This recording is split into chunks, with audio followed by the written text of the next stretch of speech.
What's going on, guys? My name is Wade with Tech Daily, and in this video, we will be unboxing the brand new iPhone 14 Pro Max. Now, the one I have here is the sort of new space black color, which I'm really interested to check out. And of course, along with the usual camera upgrades, processor boost, battery life increase, this new iPhone 14 Pro Max also has what Apple calls their dynamic island. Sort of a new take on the selfie camera notch, which isn't a notch anymore, obviously, and has a number of new features actually that we'll definitely check out. But first, let's just quickly unbox this thing so I can show you what comes inside the package. And honestly, there's not a whole lot. Sliding off the lid of the box here, the first thing we get is the phone itself. And right away, I have to say, this space black color is super nice. The matte glass is kind of a dark gray. The stainless steel trim is an even deeper black for contrast. I think this is one of the best shades of space black Apple has offered yet. This one really looks good. As far as your included accessories, you guys know you get just the bare essentials nowadays. There's a lightning to USB-C cable and a small stack of paperwork and instructions along with that iconic Apple sticker. So with all that stuff out of the way, here is the new space black iPhone 14 Pro Max once again. And as soon as you power this phone on and start to set it up, you're definitely going to notice a couple of new things. First off, that new notch or camera cutout area up top, whatever you want to call it, the iPhone has looked the same for a number of years now. So as weird as it sounds, this is definitely different. And here in the US, the iPhone now also has ditched the SIM card. It's SIM-free, no SIM card tray anymore. So when you go to set this phone up, you have a new step that helps you migrate over to an eSIM with your carrier provider. Physically, the new iPhone 14 Pro Max looks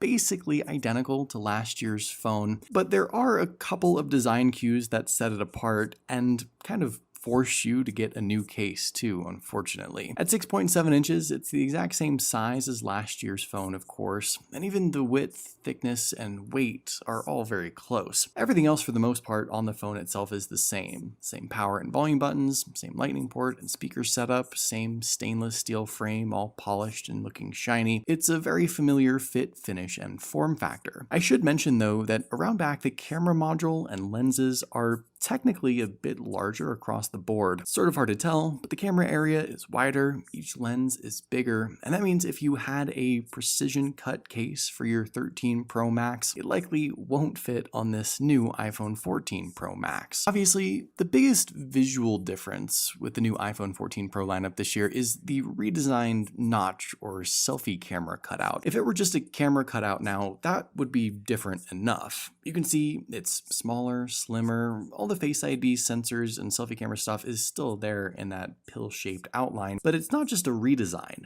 It's a new functional area, and depending on the app you're using, that area morphs into something new and displays all kinds of information that you can interact with. So for example, if you set a timer and then go back to the home screen or jump to any other app, the timer will be shown in that dynamic island area. Tapping on it will bring you back to the clock app. Long pressing on it will give you some quick options for pausing or resuming the timer, and the dynamic island setup is available for a number of different apps. Apple Maps, for example, has a dynamic island widget that shows directions. Any music app like Apple Music or even a sound or video from Safari will also show up in the dynamic island and let you play and pause whatever it is you're listening to. And the dynamic island is also sort of a new notification area. So text, phone calls, messages, even the silent ringer notification are all shown now in that dynamic island. I suspect eventually all third-party apps will probably utilize the dynamic island in some way. It's honestly a really interesting way to display information. You can have a couple of things going at once as well. It takes some getting used to. I think you're just going to have to sort of jump from app to app to figure out which ones have the dynamic island right now. But this is one of the most unique ways in which any phone company has utilized that camera cutout. And I'm interested to see just how useful it will be with day-to-day usage. The display itself on the new 14 Pro Max has also been updated a bit. It's brighter now mostly, particularly outdoors and direct sunlight. You can expect up to 2000 nits of max brightness, and it's now an LTPO Super Retina XDR OLED panel, which is a mouthful, but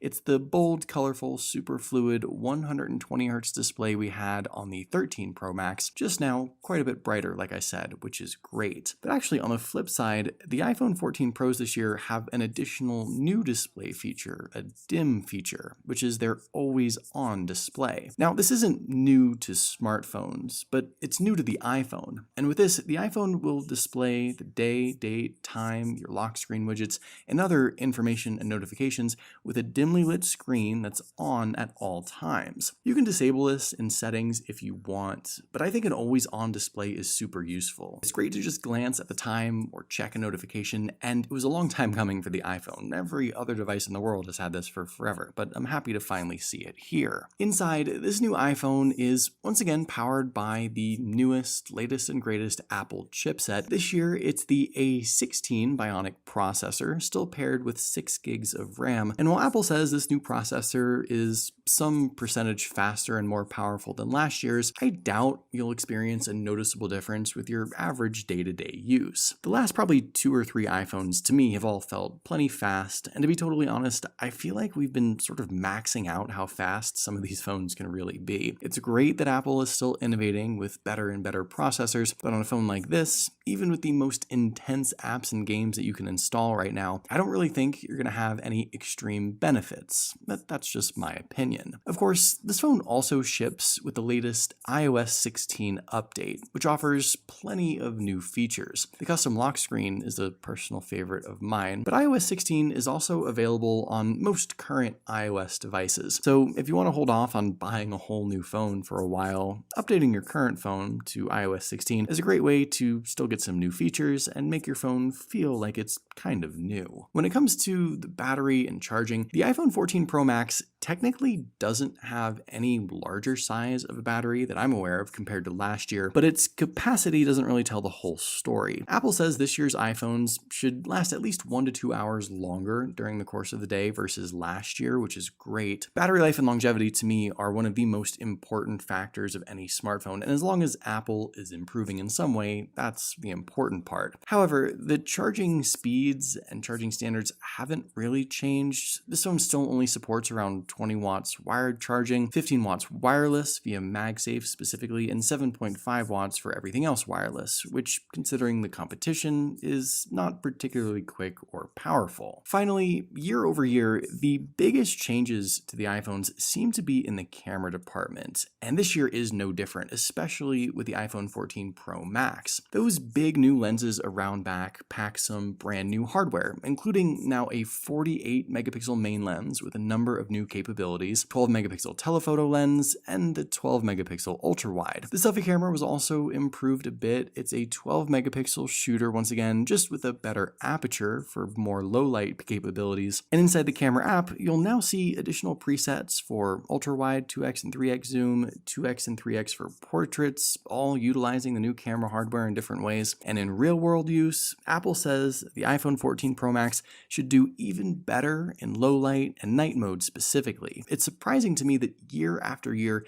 Apple continues to improve the camera in noticeable ways. And this year, once again, I think Apple has brought a top 3 camera smartphone to the market, and I'm really excited to see just how good this camera setup is. All in all, while the new iPhone 14 Pro Max is no doubt very familiar, it's still the first departure from the iPhone X design that we've had. As strange as it sounds, the new dynamic island is not just a design change though, but a new way to interact with apps, notifications, and more. Pair that with a brighter screen, improved camera tech, longer battery life, and a fresh new space black color, and I think that's probably enough here to justify an upgrade.